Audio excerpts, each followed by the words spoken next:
Hi, I'm Leanne Ely. I'm a nutritionist, a New York Times best-selling author, and some people even say I'm a life coach. I started the Daily Dish Show to share my story, my truth, and my journey to vibrancy, and to inspire others to do the same. Because it's all about grit, perseverance, and finding a way despite the odds. It's about embracing the whole woman, not just the parts that are easy to love, and feeding her heart, mind, body, and soul. But I found that this isn't just my story, it's your story too. It's go time. This is the Daily Dish. So Peter Diamandis, I don't know if you've ever heard of him. He has a program called SpaceX. He has the X Prize. This guy is, I was actually in I guess a mastermind would be the thing. This guy just thinks way outside the box, and he's a brilliant thinker. And he doesn't, it's like risk and fear and all the things that we go, no to. He's like, bring it on. You know, I mean, who creates another space program? Peter Diamandis does. Okay. Anyway, so he is, he's just a very, very interesting man. And he said something that really got me, talking about purpose. Because honestly, I'm going to give you right now, how many things do I have here? Five things on the art of becoming yourself. Because that's what this is about. It's becoming the very truest version of yourself that you can. And in order to do that, there's some action steps that we need to take. And that's what we're talking about today. So buckle up, take some notes, and write this stuff down, because I think this can really help you to start seeing yourself in a different perspective. And I don't want you to make another New Year's resolution today. Please don't. So he said that, I got to get my notes. I can't see from there. He said that, you have to get to the place of purpose. And I'm like, duh, of course you have to get to the place of purpose. Because underlying everything, I believe in the core of our very soul, is purpose. Because God put us here on this earth. There's no accident that you're here. There's no accident that I'm here. The reason that we're here is on purpose. And what is our purpose? We all core have the same purpose. It's just how is it expressed. Our purpose is to help others. That's the human race. That's mankind, womankind. That's who we are. When we help one another, not only do we feel better about ourselves and feel like we're contributing, but we are giving back to somebody else. And we're constantly playing it forward. Have you noticed how that works? Have you felt how that works? There's a continuum that goes, and it's beautiful. And as a matter of fact, it's a sideways ellipse, right? Because there's infinity there. It just continues and continues and continues. This is the way it is supposed to be. And when people are upset and depressed and totally down on their lives, are they in this place of purpose? Are they in this place of helping others? I think not. I think that's the disconnect right there. So for us to be whole is for us to step into our purpose of helping others. What does that look like in your life? I don't know. You don't know maybe either, but that's okay. You know why? It doesn't matter if you don't know what it looks like, as long as you're looking for it. It will show up. It always does. Our brains are like that. It is an organ. Our mind is constantly looking for evidence to support the things that we're thinking about. Constantly. You know, it's like buying a red Prius. When you're out on the road, suddenly red Priuses show up everywhere. That's your reticular activating system bringing all that stuff in. Were they there before? Yes, indeed, but today you're aware. And when you become aware of this, then you will start to seek out, whether you know it or not, the evidence to support those things that you want in your life. It's powerful. It's powerful, and it's biology. It's our physiology. This is what makes up the unique wonderfulness of who we are. Remember, we are fearfully and wonderfully made. Our Creator tells us that. And He made this silly reticular activating system. Aren't you so glad? That just delights me to no end, because I'm thinking, wow, what a neat God that He would do such a thing, that He would create us with these capacities. You know, not so that we don't need him, we do. We lean on him, not on our own understanding. We know that too. But he's given us tools. He's equipped us to be whole. He's equipped us to find our purpose, our unique purpose, and how we can do it. And Peter Diamandis, I love what he said. He said, you know, your purpose is related to your passion because it has to be something that you would live for. It has to be something that you would die for. You have to be moved by it. It has to have emotion attached to it. And I also say, too, that when we're starting to look for these things, we also have to recognize that there are seasons in our lives where our passion and our purpose needs to be directed, maybe temporarily, on raising children, or maybe temporarily on caring for our elderly parents, or maybe temporarily building a house or doing something. But that's what happens. There is ebb and flow in our lives. It's never just solidly one thing. It changes with the seasons. So that's what we need to be looking at. And then, you know, truly your core belief of yourself and who you are will show up and will pronounce itself well into your life.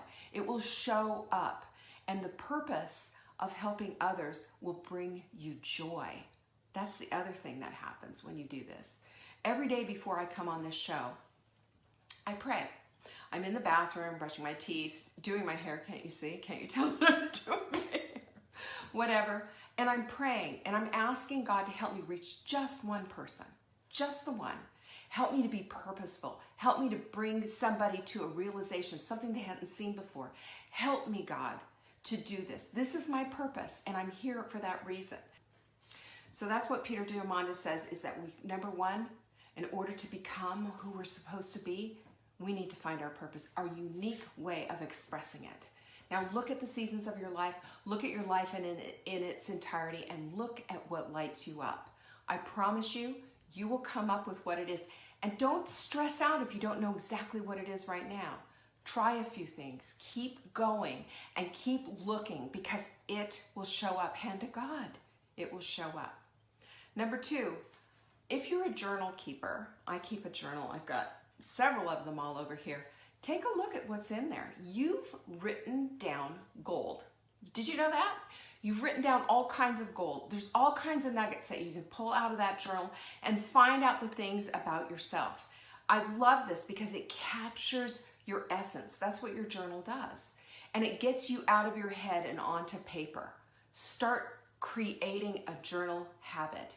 It's something, I mean, that doesn't mean that you have to contemplate your navel ad nauseum. No. It means that you just kind of dump some stuff out. You just think, these are the things that I'm thinking about. This is the quote that lights me up. This is the stuff that I see for myself. When we do these things, we start to see the light of who we are. It's amazing what happens. As a matter of fact, Hemingway has a great quote that says, true nobility is being superior to your former self. That means we are constantly in mode. We're constantly becoming. We're not just this one person. We're not. It doesn't look just like this one little small teeny tiny thing. It looks like a big smorgasbord of wonderfulness, because you are a woman here. You're a wife or a spouse here. You are a mother. You're a teacher. You are all the things. And there are things that show up in your life that show you who you are because they light you up. So your journal hopefully is capturing some of that. If not, I want you to put that down for 2021, that you're going to start using a journal, because a journal will give you nuggets and insight to your life.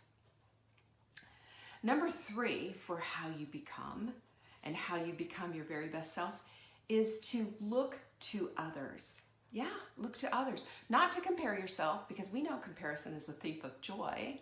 Not to say, oh, well, they're doing it and I can't. No, not all that stuff. Look to others to be inspired. Look to others to help out.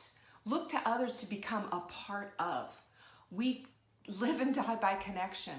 We're not islands all, unto ourselves. We need each other. We're tribal. It's in our DNA. It's the way we are created to connect to others. And all the research in the world shows that when we are connected to others, when we're in a community and people are lifting each other up, encouraging one another and saying atta girl and all the other kinds of stuff, that they feel better about themselves, and guess what happens? They perform better in their lives. They perform better in their lives and they feel good in their skin doing it. You remember what Mr. Rogers used to say to little children who were in distress? Look for the helpers. Well, this is part of it. If you're in distress over your life, look for the helpers. Look for the helpers. Look for the others in your life. Look to be a part of a community, not just to take, but to give back as well, because there is an ebb and flow in that. We reap and we sow, and it's a constant. This is how we have crops constantly, right? This is how it happens, is that the beans get picked, the fields get plowed, and then they get seeded and started all over again. Reaping and sowing, reaping and sowing, reaping and sowing. And it happens every day in our lives. We see the evidence of this. And you can be part of that solution for yourself and others as well. It's really a miracle what happens in that. Your soul grows, I believe. It nurtures every single part of you, and you become the best version of yourself as you're giving out and receiving in. It's a beautiful thing. Number 5 is challenge yourself. Good grief, we all need a challenge, don't we? If we don't have a challenge, we stop growing. We become just, lumps, sitting in chairs, playing on phones, watching Netflix endlessly and having another pizza and another, glass of wine. What good is that? How good is that going to make you feel? When you're on your deathbed, are you going to look back and say, oh, I wish I'd watched another season of, I don't know, whatever, Ozarks or whatever? Really? Do you think that's what's going to happen? I don't believe that. Because who you are is so much bigger than all of that. If only you look. If only you look. Kristen just said stagnant. Yeah, and think about stagnant water. What is stagnant water? What's reaping from stagnant water, right? It's filthy, it's dirty, it's awful.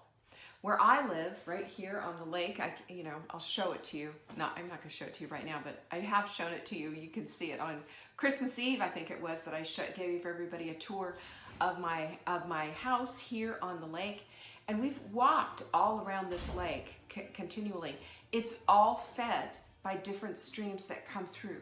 The water's clean and clear. There's tons of fish in there. Why? Because it's not stagnant water. Stagnant water doesn't produce anything. Clear water does. It's moving, it's clean, it's vital, it provides homes for life. This is what happens when our lives are like that. So when you stop challenging yourself, you stop growing, you have to stop reading about all of these things and start doing. You support me as much as I support you, and I can't tell you, there's definite reaping and sowing going on here, and you light me up.